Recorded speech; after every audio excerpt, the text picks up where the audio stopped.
ஏன்னா பாகிஸ்தானோட இராணுவம் வந்து அங்கிருக்கும் குவித்திருந்த இராணுவத்தை பாகிஸ்தான் பின்வாங்கி கொண்டனர். அதுக்கு பதிலாக ரேஞ்சர்ஸை போட்டாங்க. ஆனால் துப்பாக்கிச்சூடு இன்னும் நடந்துக்கிட்டு தான் இருக்குது. அத்துமீறி எல்லை தாண்டிய பயங்கரவாதம் நடந்து கொண்டு தான் இருக்கிறது. தீவிரவாதிகள் உள்ளே நுழைவதும் நாம் அவர்களை கொல்வதும். இன்னைக்கு காலைல கூட பாராமுல்லா பகுதியில் 2 தீவிரவாதிகளை சுட்டு கொன்றார்கள், எல்ஓசி பகுதியில்.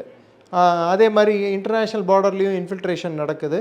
நம்ம புரிந்திக்கொள்ள வேண்டியது ஜம்மு பகுதியில் இருக்கிறது இன்டர்நேஷ்னல் பார்டர். ஓகே, காஷ்மீரில் இருக்கிறது எல்ஓசி.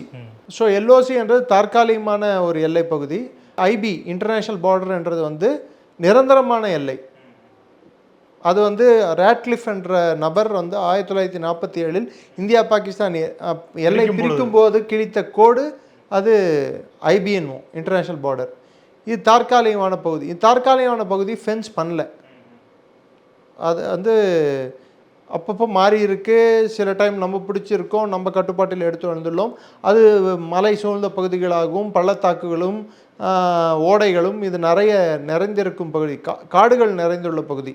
இந்த பகுதிகள் மூலம் பாகிஸ்தானியர்கள் சுரங்கங்கள் கூட வெட்டி அந்த சுரங்கங்கள் மூலமாக இந்தியாவின் எல்லைக்குள் நுழைவதும் அவர்கள் ஒரு இயல்பாக கொண்டு இருக்கிறார்கள்.